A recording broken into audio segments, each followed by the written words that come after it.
Hi guys, it's Angie with Fun Endeavors Tie-Dye Lab. Today I'm going to make a Protractor double-side fanfold.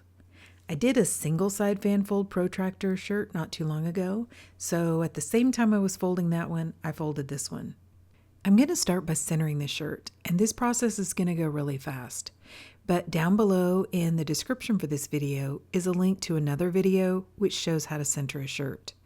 Essentially what I'm doing is getting both halves of the front of the shirt right up next to each other, and same thing for the back of the shirt.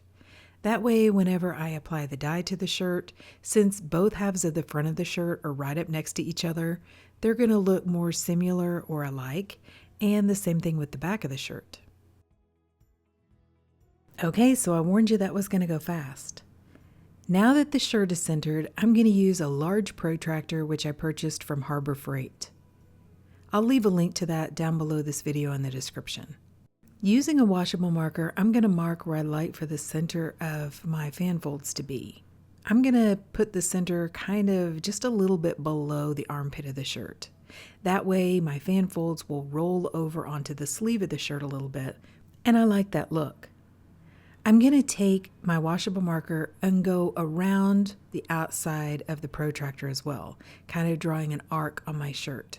I'm also going to turn the protractor so that I can continue that arc over onto the sleeve area of the shirt.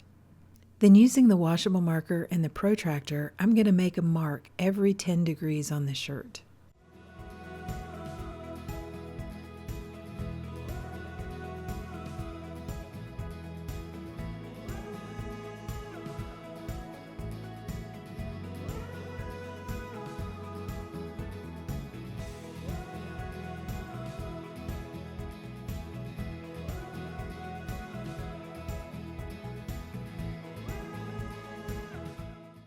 Now, using my washable marker and a straight edge, I'm going to start at that mark that I made on the shirt for the center point and draw a line going through each one of the 10-degree marks that I made on the shirt.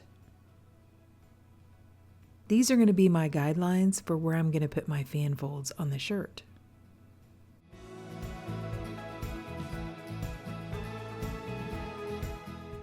So if you watch a lot of my videos, you'll know that most of the time I use the regular ultra washable Crayola markers when I make the marks on my shirts.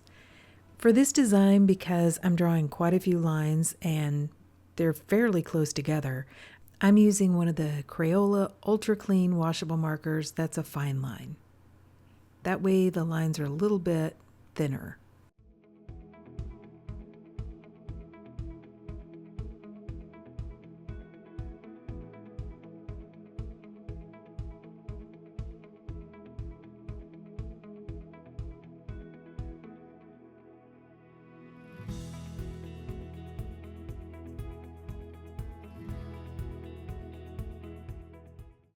Now that I have the lines drawn on the shirt, I'm going to begin to fold. And to hold my folds in place until I can get it tied, I'm going to use some small clips which are used for sewing and quilting. I'll put a link to those down below this video in the description as well. And then I'm also going to use some plastic clothespins. I don't use the plastic clothespins on my actual dies, like when I'm dyeing the shirt, so I don't have any little remnants of dye on any of these clothespins. I'm going to start on the folds on the sleeve portion of the shirt, and I'm going to begin on the very first fold by folding it down where the line is on the top of the shirt. Then I'm going to skip that second line, and I'm going to grab the third line, and I'm going to fold it the same way and attach those two together. So every other line that I have drawn on the shirt is going to be a top fold, and the lines in between that I didn't make top folds are going to be the folds on the bottom part of the shirt. So I'm pinching one line or one seam, making that into a fold.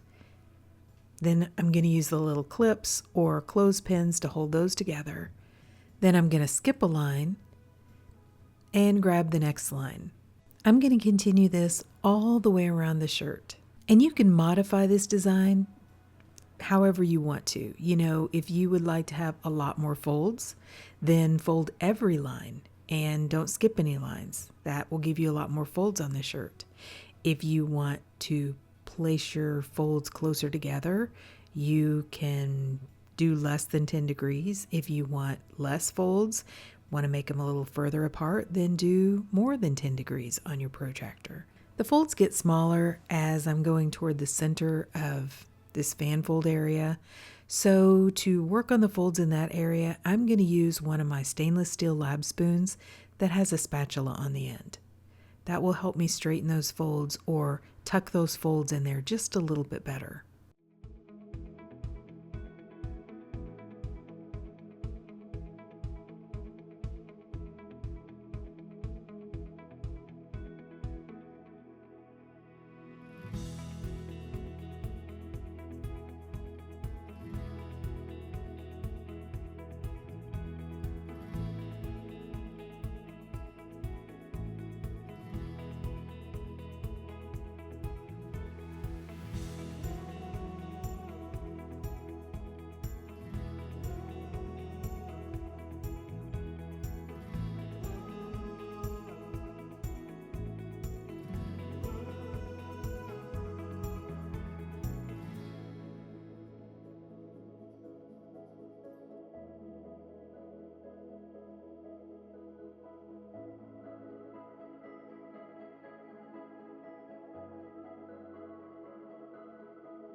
Okay, now that I have the shirt folded, I'm going to use some kite string to hold all the folds in place.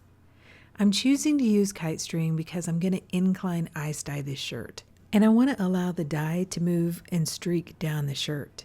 If I use sinew, or even if I use some rubber bands, it might stop some of that dye movement, which I don't want. After I tied the shirt, I placed it aside and continued on with some other projects, so by the time I applied the dye, the shirt was completely dry. It doesn't need to be dry though. You can apply the dye when it's still damp. Okay, so for all of you purple lovers, I am going to use some purples on this shirt, and I've chosen some which are really good color splitters. So I'm excited to see how they turn out. I've placed the shirt down inside of a piece of vinyl guttering, and I am tying a piece of kite string to the end of the shirt, and then I'm going to attach the kite string to the end of the vinyl guttering with a small metal clip. That's going to help keep the shirt from sliding all the way out of the guttering when I incline it.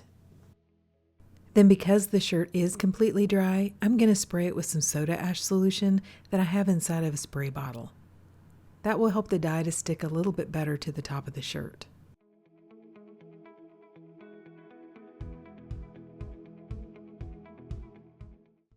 So let me give you the colors that I'm going to use in the order that they're on the shirt.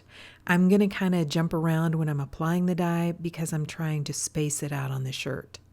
So the color that's going to be at the center part of the fan folds, or at the top of the shirt, is Hydrangea from Dharma Trading Company, followed by Purple Twilight, which is a dye spin dark horse dye, Imperial Purple from Dharma, Dye Spin's Mindbender B, which is another one of the dark horse dyes, and I'm ending with Royal Purple from Dye Spin. I'm also going to leave just a little bit of white space in between each one of the dye colors to allow some space for the dye to move and to flow on the shirt.